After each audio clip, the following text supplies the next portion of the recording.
Here, and I must start off by thanking Franco, who has given me the inspiration to do this. The start of the discussion we had in Kyoto in 2013, in which he said, you have to tackle the topic, you have to write it, you have to do it.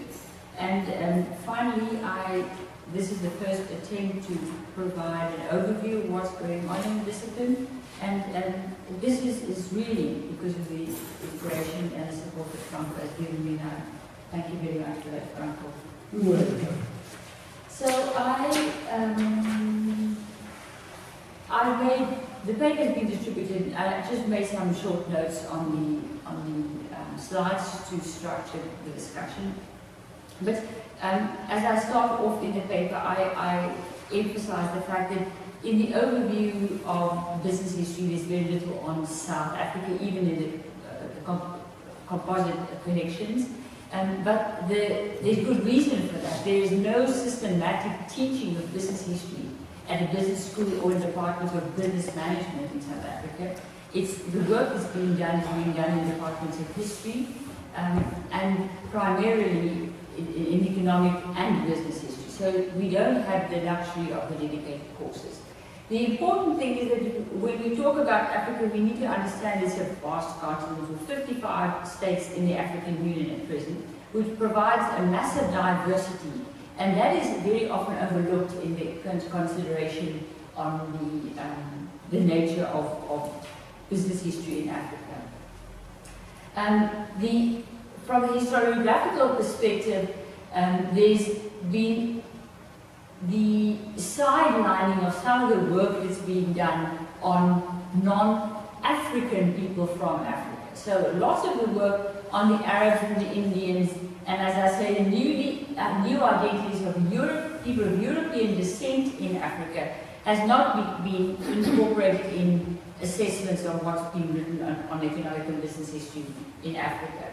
So when you start the consideration of the business history in Africa, we need to take a short overview of the broad history. The first contact of Africa with the rest of the world starts in the 10th century when the Muslim traders and the Christian Spaniards move onto the continent. So the connection with the global environment is from the 10th century onwards. There's no European settlement before 1652. The Portuguese have combed the coast, but they haven't really settled in firm settlements. 1652, with the Dutch East India Company is the first.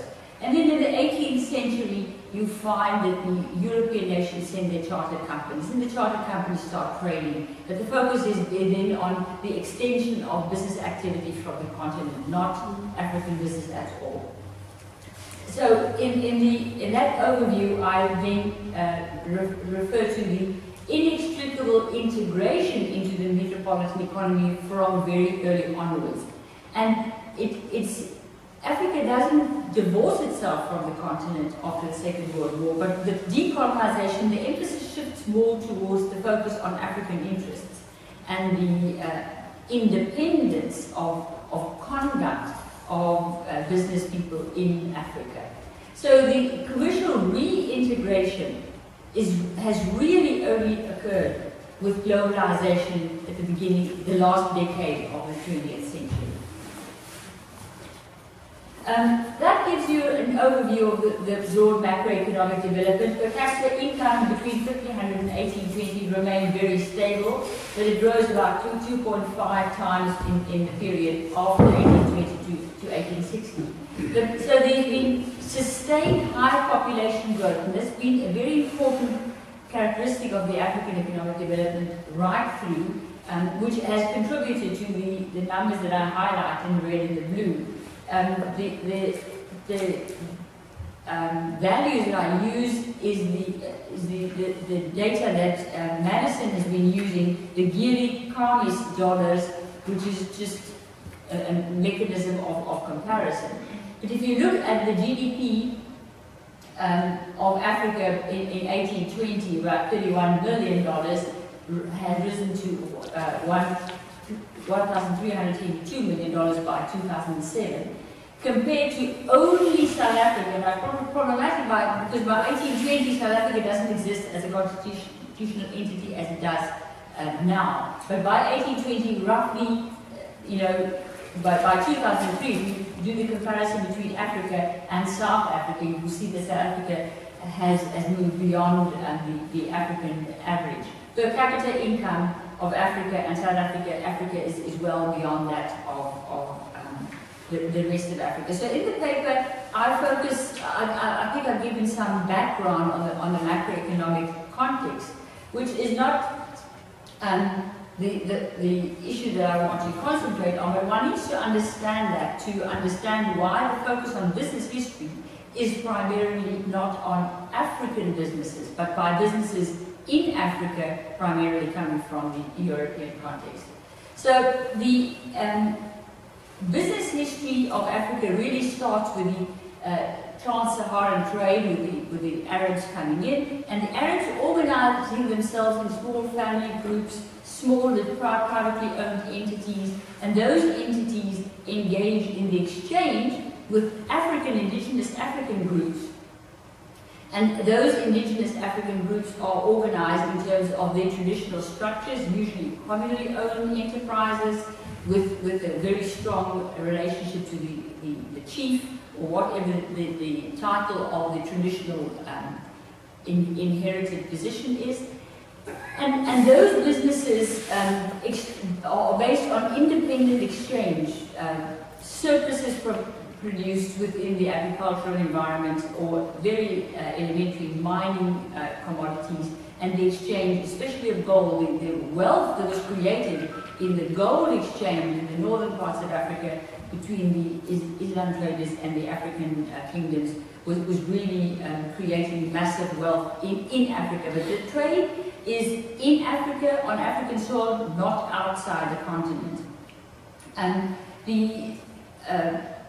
this trade was fairly stable, fairly efficient, and the more permanent settlements contributed to the expansion of these trades, because from the permanent settlements there was knowledge of what is the location of the resources and the location to which the trader needed to come to move goods. The introduction of European powers into Africa changed this relationship. So it was an autonomous relationship between the indigenous people of Africa and the traders, but European penetration commenced with the Portuguese explorers, no permanent settlements, but finally with the establishment of colonial control, this then changed. I think in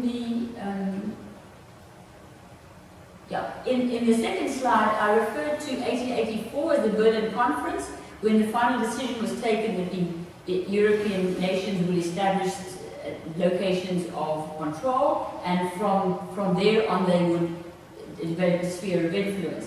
So once that has developed, this autonomous exchange was disrupted, and with the movement of the chartered companies, the role of foreign trade started to disrupt the independent exchange and the ability of the African traders to control the process.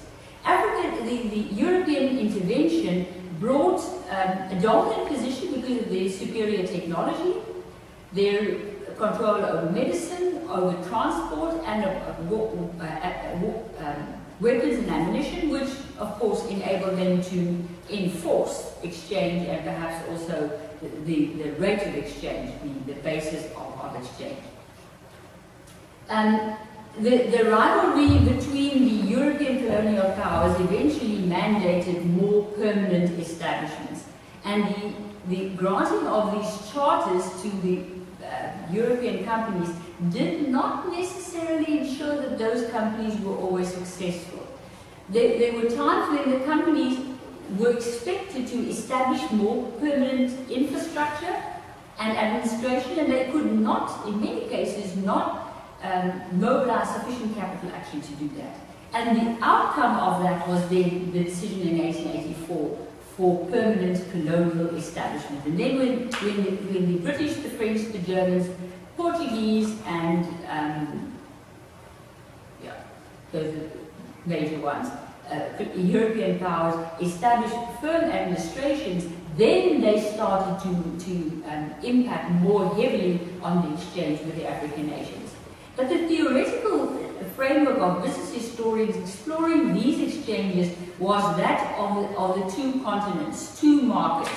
So Europe and Africa, European market and the African market. This literature departed from the imperial perspective, of the perspective of the colonial power, and the assumption that the European firms made substantial profits. This was astute, but it was not necessarily the case. In the literature on the African slave trade, the focus is very much on the Williams thesis, where the emphasis has been on the exploitation of African labor and the growth of the business enterprises of the European nations. There's no focus on business operations in Africa, business organization in Africa. The focus of those studies are on the European nations, with the assumptions of them benefiting extensively from their engagement. The gradual shift occurred in the post-decolonization period after the 1950s, when the study of economic imperialism was more prominent, and then the focus shifted towards the exploitation by these companies. The focus was on the nature of and the impact of imperialism. The intention was not to direct it at the enterprise or the entrepreneurs. It's more a political economy approach. What did imperialism do to the African economies? That was the focus of most of the work that was done in the focus on companies. And in the paper, I then referred to work on the British South Africa Company, one of the well-known chartered companies in Rhodesia, the companies under control of Cecil John Rhodes, the chartered companies in East Africa. And the focus on those companies are European-centered, European expatriate companies operating within Africa. A similar fashion of the focus on the company history has been on mining enterprises, on the Katanga region in the Congo, and initially the Belgian Congo President King himself, Leopold, and later on the Belgian government companies operating in Katanga. In mining, there's a lot of history written on mining companies, focusing on the initial very strong and unified new form of organization, later developing into more multi-divisional forms, and specifically on the companies working in South Africa, the development of the group system, where the companies started to diversify into specific groups and use high capital investment in that industry, for the simple reason of the very deep level nature of mining in South Africa. But then the explanation is the study is on the mining companies as they are registered or incorporated in Britain or in other parts of Europe, in Germany and France. These were European business concerns and excluded any African shareholding, any participation by Africans in terms of management. The role of Africans in the mining industry here was by means of providing labor. The early concentration on mining also led to the focus on the emergence of other crops of export, rubber, cocoa, palm oil, coffee. So more business histories on the role of Cadbury, the role of coffee exporters, the role of the rubber companies, Firestone. These followed the trend of business histories of European nations. But those were the histories on business in Africa. It's still not African, actually African history. The work by Fieldhouse on the United African Company, on Unilever, reassessed by Jeff Jones later again, Galbraith writing on the Keeling in East Africa, the Imperial British East Africa Company. These are the concerns of the early historians. And on French Africa, the tradition is perpetuated by the writing on the works of CFAO or the SCOA. These are French companies from Paris operating within the African context. Okay, so as the growth in Africa started to recover after decolonization, with decolonization you have fairly stable African economies, and then there's a decline and collapse in the upward trend in economic activity, and there's then finally a slight recovery only towards the 1990s. But the studies in the imperial paradigm of the expansion of European capital, the extension of the engine of growth by metropolitan business expansion, the development of mining, banking and trading enterprises, often family-owned or carefully managed by shareholders in the metropolis, represents studies on business in Africa, not African businesses. So when the decade of the 60s arrived in Africa, that's a period after decolonization, there was a shift in the focus of the study of business history. Frederick Cooper says one should actually look at the history of Africa as something that starts in 1946. That's after the Second World War, when the European powers were already beginning to consider withdrawal from Africa. And the problem is that the successful transplant of the capitalist model of economic activity into the independent African states then clearly became problematic. And as I said in the paper, some of the writers on that period, Frankel and Luca, said that the African society was not aligned to all the values of the capitalist system. What wealth meant to them, what income and profit meant to them, was different from the assumptions within the capitalist system. And that really showed in the inability of maintaining the stable economic activity in the colonies post-independence in the period of high international volatility. And in the 1960s, you know, 50-60 was a period of massive economic growth worldwide, post-war reconstruction, the fairly rapid and successful reconstruction of Europe, and that contributed to wealth creation in most of the former British colonies in the Commonwealth area. But by the 1970s, when the oil price crisis struck and the world was moving into massive recession, the African economies were not able to overcome those macroeconomic shocks. So then, at that point, the role of the entrepreneur as the agent of change in society, as discussed by all the writers on entrepreneurship, the role of the agent, the entrepreneur, the agent in Africa was actually underdeveloped. And that is the point where the disjoint development in Africa from the rest of the world became visible and problematic. Entrepreneurship changes social and economic situations for good, says Schuppeter. But the entrepreneur was not developed in the African context to be the agent present under circumstances of crisis to overcome the problems. So,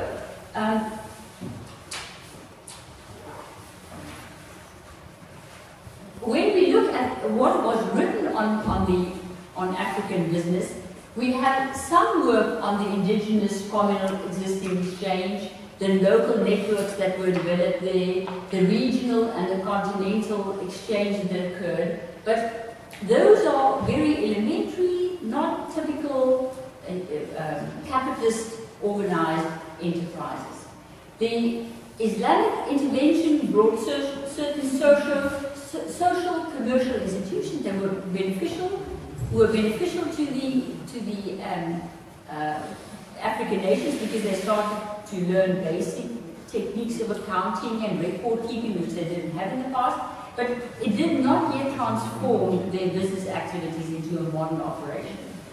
And in the period of post-decolonization, we see that there is still a lot of history written on European countries European businesses trying to renegotiate a position for themselves within the independent state. And that's when I think the reference is made, my pages are going to be different from yours, but I refer to the reluctant decolonization and the recolonization, as it's been argued by some writers on African business, when they refer to attempts by companies such as Ford and other multinationals trying to renegotiate for themselves a position in the independent state. So once again, one finds that in the period of crisis and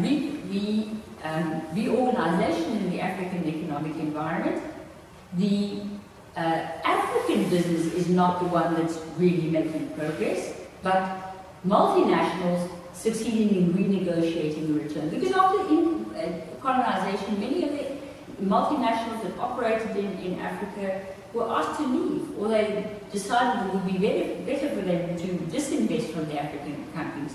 Because post-decolonization, many of the new African leaders were very socialist-oriented, disillusioned with capitalism, regarded all capitalist enterprise as new imperialism, and therefore moved towards nationalization, central planning, and socialism. And then under those circumstances, many of the multinational corporations left, if they weren't nationalized. But then there's a slight of a gradual return towards the 1980s, and the writings on the operations of those companies sometimes occur within the context of the suspicion of them being a guise for new colonialism, new imperialism in the African states, because these companies are still not African-owned, African-incorporated. Right, so the post-colonial literature then refers to these European enterprises still continuing their business. So the colonial legacy of the African entrepreneurs that were constrained in the market is, I refer to, and that provides a handicap for the development of business in Africa. The third important point there is the issue for African nations is now the question of control. They do not regard the business context as something that's beneficial for their country unless they control it. Post-decolonization sentiment is that the state must control it. And that means that sidelines the entrepreneur. So the control of business post-independence moves towards the dominant role of state-owned enterprises. The development of SMEs, small and medium enterprises, is contained, it's very slow, it's not really successful. So the new African leadership wants to control the commanding heights, they want to control things like banking, mining, the big sectors in the economy, and that then resulted in massive escalation in state-owned enterprises. The statistics that I give there is that 17% of the GDP in Africa by 1970 was contributed by state-owned enterprises. 25% of formal sector employment was by state-owned enterprises. 20% of gross domestic investment was by state-owned enterprises. So your state-owned enterprises were the dominant form of African business after independence in Africa. And the problem is that they underperformed. And that underperformance was so severe that the structural adjustment programs implemented by the World Bank and the IMF was the first attempt to try and rectify that position. And the extent of the structural adjustment programs, well, I've given the statistics there in my paper. More than 15 extensive structural adjustment programs were introduced. And there was strong resistance by the African states because, once again, it was a feeling of the Western institutions imposing on the independent African states a restructuring that they did not necessarily support. We do, though, see, and that I refer to that in my paper, state-owned enterprises in South Africa that were successful. Two of them are still state-owned enterprises, the Industrial Development Corporation and the Electricity Supply Commission. The Electricity Supply Commission currently is really doing a very bad job. We have regular blackouts in the country, so that's a failure. But the two that were privatized, the Iron and Industry Corporation and the SASOL, which is the Oil and Gas Corporation manufacturing fluid from coal, those were privatized, the one in the end of the 1960s and the other one in the middle of the 1980s. So there are examples of successful state-owned enterprises, but they're in the minority. All right, so the problem is that we really don't have histories on the indigenous enterprises. We don't even have good histories on the state-owned enterprises in Africa. But the fortunate thing for Africa was that the tide was changing. The fall of the Soviet Union ushered in a new era in globalization, and that really opened the doors for new growth in Africa. And Africa's been fairly successful in riding the wave of that new global trends.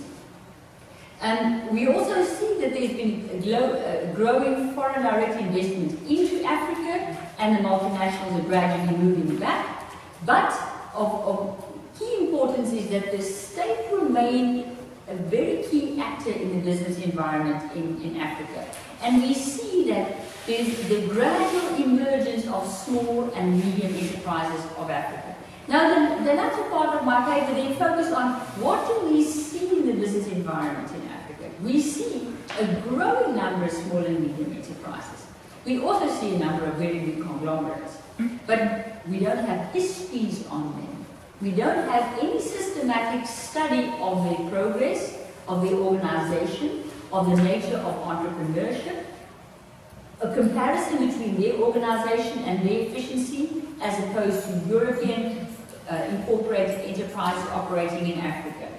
So a growing number of African conglomerates, I also list here in my paper, show that there is big capital and there is big businesses in Africa, but we have not done any systematic work to compare the structure of those multinationals with the multinationals in other parts of the world. The top 10 big multinationals in terms of market capitalization, 9 of them are South African, and the 10th one is a Nigerian one. And then South Africans dominate the context as well. So it's important to note that it's especially in banking and finance, then 22% of these large corporations are in mining, a smaller number of them in media and telecoms, and then more diversified conglomerates down the line. But the financial services and mining and diversified conglomerates, those dominate that specific context. But the scholarly exploration into the recent developments in African business have been limited.